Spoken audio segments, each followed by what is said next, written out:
발목의 염자는 우리가 보통 삐었다고 표현 많이 하죠. 삐었다. 영어로 하는 거는 스테인 그래가지고 스프레인이라고 그래서 발목의 염자 얘기하고 보통 우리가 근육이 또 아플 때도 또 염자라고 해요. 그죠? 근육에 무리하게 통증이 있어요. 그래서 종아리에 있는 것도 스트레인이라고 얘기를 해서 똑같은 염자라는 단어를 쓰거든요. 근데 우리가 보통 흔히 쓰는 염자에다가 앞에다가 뭘 붙여줘요? 해부학적 부위 명칭을 붙여주죠. 발목 염자라고 이렇게 표현합니다. 자, 발목에 인대가 손상이 됐다. 자, 인대하고 힘줄하고 많이 헷갈리시더라고요. 자, 인대라고 하는 거는 제가 어제 저희 국보를 통해서 산 기자재를 봤더니 인대가 끊어졌어요. 벌써 파열됐어요. 그래 가져올 수가 없더라고요. 여기 와가지고 건강 날까봐. 인대라고 하는 건 뭐냐면 뼈와 뼈를 붙여주는 역할을 해주는 게 인대고요. 힘줄이라는 건 뭐냐면 우리가 고깃덩이 있잖아요. 2두박근, 3두박근 다 가지고 계시나요? 갖고 있습니다. 자신 있게 말씀하세요. 가지고 있으세요? 아, 있으세요? 그러면은 4두박근도 있어요. 다행이네요. 자, 이 근육 덩어리가 있으면 이거를 뼈에 붙여야 되잖아요.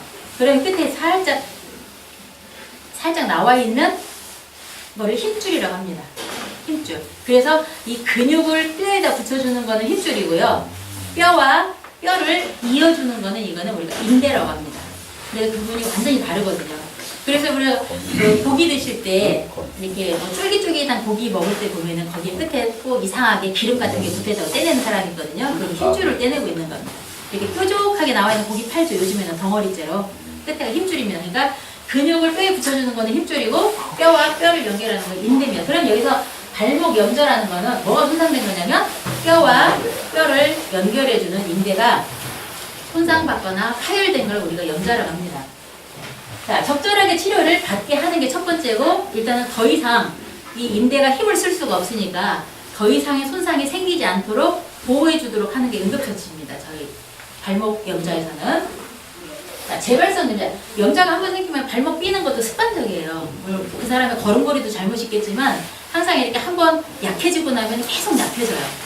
그래서 이제 반대쪽도 여기에 힘을 주다 보면 반대쪽도 나중에 더 약해지죠. 그죠? 하나로만 힘을 쓰다 보니까. 그래서 그거를 하기 위한 게 발목 염자고 그림을 보시면 그림이 좀 너무 작네요. 자, 여기가 발 앞부리입니다. 발가락. 이렇게 있다고 생각을 하시면 여기에는 지금 인대가 몇 개 보이나요? 앞에 쪽 하나 있고요. 전거비인대라고. 그 다음에 아래쪽 발바닥 쪽으로 향해 있는 거는 종비인대. 뒤쪽으로 이렇게 발 뒤꿈치로 가 있는 거는 후거비인대라고 불러주는데 가장 많이 손상을 입는 부분이 어디일까요? 전거비인대입니다. 전거비인대. 조금 이따가 이제 짚어보는 위치 보이실 텐데. 자, 색깔이 안 나타나요. 만약에 발목에 염자가 생기게 되면 이런 식으로 퉁퉁 부으면서 또 어떻게 해요? 피하 출혈이 보이죠? 이건 좀 심하게 염자가 생기는 경우이고요. 자, 손상의 정도에 따라 우리가 1도 염자, 2도 염자, 3도 염자를 불러주는데 우리가 평소에 이렇게 걸어가다가 삐끗 한번 해가지고 이상하네 하고 하루 정도 지나면 좀 괜찮아지는 이 정도 우리가 경한 손상이 있어서 1도 염자라고 불러줄 수가 있고 그 다음에 인대 불완전한 손상을 해서 반기부스라고 하죠. 그것 정도 해야 되는 정도는 이 정도 되고 그 다음에 3도는 인대가 완전 파열된 거죠. 파열한 거예요. 끊어진 거나 찢어지거나 이런 경우가 되겠죠. 자, 전거비 인대가 가장 많이 손상이 되는 정도가 된다. 자, 전거비 인대가 손상이 됐나 안 됐나를 확인할 수 있는 방법입니다. 본인의 발가락 가지고 여기를 한번 짚어보세요. 발가락입니까? 발입니다. 자, 여기 복숭아뼈라고 하죠. 복숭아뼈에서 약간 앞쪽에 만약에 우리가 발목 삐었을 때 거기가 부어오르거나 그렇다 아프다거나 한다면 여기는 전거비 손상이 있는 발목 염자가 되는 겁니다. 위치 잘 잡으셨죠? 네. 자, 그렇게 확인할 수가 있고요. 상물권을 이용한 응급처치는 다 아시죠? 신발을 신었을 때와 신지 않았을 때 차이점이 뭔가요? 위아래. 위아래 바뀌는 거죠. 신지 않았을 때는 위에서부터 시작하고 신었을 때는 아래쪽부터 시작하는 방법입니다. 자, 응급처치 중에서 우리가 염자가 있을 때 라이스, 갑자기 밥 생각이 나는데, 그쵸? 라이스라고 해서 일단은 안정적이어야 된다, 쉬어야 된다는 뜻도 되는 거고, 어쨌든 이거는 목걸이나 지팡이를 이용해서 이건 체중을 분산시킨다. 분산시키는 건 아픈 쪽에다 힘을 주지 말고 안 아픈 쪽으로 일단은 힘을 주는 거지. 근데 이게 너무 오래 하다 보면은 아프지 않았던 쪽도 나중에 또 아프게 되고 힘들게 되고 골절을 입을 수도 있어요. 그래서 적절히 이게 분배가 되고, 그 다음에 얼음찜질이죠. 냉찜질, 얼음찜질. 자, 피부 피하 근육 내 온도를 저하시켜주게 돼. 일단은 이렇게 열 받았잖아요. 그죠? 다치면서 열이 상승되고 만져보면 뜨끈뜨끈 하잖아요. 그래서 그거를 내려주기 위해서, 또 붓기를 감소시키기 위해서 얼음찜질을 하는데, 얼음찜질을 계속 마냥 하고 있는 건 아니죠. 가라앉을 때까지. 24시간에서 48시간까지 하고, 그 다음에는 계속 얼음찜질을 할 건지 온찜질을 할 건지 이제 결정을 해야 되는 거죠. 이제 그 정도까지 간다는 거는 병원에 가 있어야 되는 상황이죠. 자, 그 다음에 컴프레션이라고 걸어서 압박, 눌러주는 거죠. 딱 조여매주잖아요. 너무 심하게 조여매주면은 혈액순환이 안 되기 때문에 환자에게 항상 물어가면서 보여줘야 되겠죠. 그 다음에 엘리베이션, 이거는 거상하는 거죠. 손상 부위를 심장보다 높여서 부종을 줄이기 위한 목적이죠. 부종, 붓는 거. 그죠? 세포에 물이 차가지고 살이 이렇게 부어 보여요. 그래서 그거를 좀 내려주면 이렇게 물기가 빠진다고 그러죠. 그러면 이렇게 붓기가 가라앉을 수 있어요. 자, 근데 가끔 어디서 보면 프라이스라고 써져 있는 게 있어요. 이거는 뭐냐면, 여기 라이스라는 거는 절차가 똑같은데, 프로텍션이라는 단어가, 보호라는 단어가 들어가서 프라이스라고 설명이 될 수도 있어요.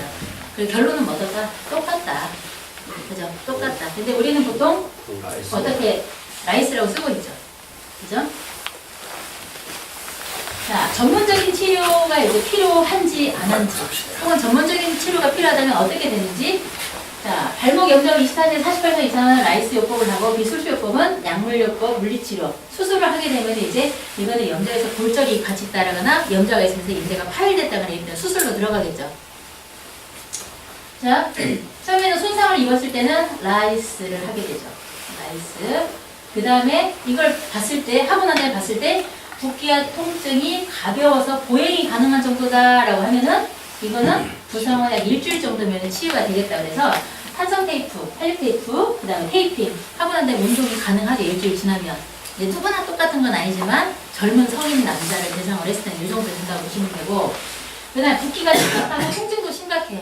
이거 발을 디딜 수도 없고 붓기도 계속 부어가고 있다고 한다면은 깁스를 고정하고 보통 한 3주 내지 3주 지나고 또 보죠.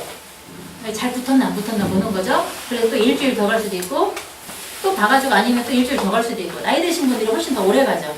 그러다가 나중에 부상 후 한 1, 2개월 잡는데, 보통 나이 들면 들수록 이 기간도 더 길어져야 된다고 보시면 돼요. 젊은 사람일수록 훨씬 더 빨리 짧아지죠. 그래서 테이핑 하거나 서포터로 고정하고 다시 운동을 시작할 수 있을 만큼. 그렇지만 이 재료는 아니에요. 여기다 곱하기 한 2 정도는 하셔야지만이 내가 원하는 만큼 운동이 가능하게 될 거예요. 그래서 이렇게 전문적인 치료까지 갈 수가 있다는 겁니다. 자, 어쨌든 우리는 이제 산에서 다양한 사람들을 만나고, 물론 저희 안전도 물론 이렇게 책임져야 되지만, 응급처치를 2년마다 한 번씩 의례적으로 받죠, 그냥. 의례적으로. 그냥 받아야 하니까. 찌기 필요하다니까. 그 선에서 멈추지 말고, 조금 더 이것들이 어떤 사고, 손상이 생기거나 발생하는 것들에 대해서 왜 생기는지, 이 다음은 어떤 후속 조치가 있어야 되고, 또 처치를 해줄 때도 제대로, 올바르게. 그리고 또 하나 중요한 점은 뭐냐면은, 환자분들 혹시 주변에 있는 거 자꾸 질문하십니다. 뭐가 어떻게 되는 건지. 잡다한 지식 굉장히 많잖아요. 질문하시는데 정확한 용어도 사용하지 못하고 그냥 이렇게 가면 돼요. 이러는 정도여서는 안 된다라는 거죠. 조금 더 전문적으로 조금 다가갈 수 있는 그런 보조대원들이 될 수 있으면 좋겠다고 생각하고, 일단 대장님이나 강사님들부터 조금 더 이런 쪽에도 관심을 가지셔서 조금 더 공부하시고 용어가 입에 좀 쑥쑥 잘 나올 수 있게 됐으면 좋겠다는 생각입니다. 이 다음에는 혹시 시간이 되면 이제 혹시 기회가 더 되면 여기에서 이제 골절이라거나 이런 부분도 같이 한번 진행하도록 하겠습니다. 감사합니다.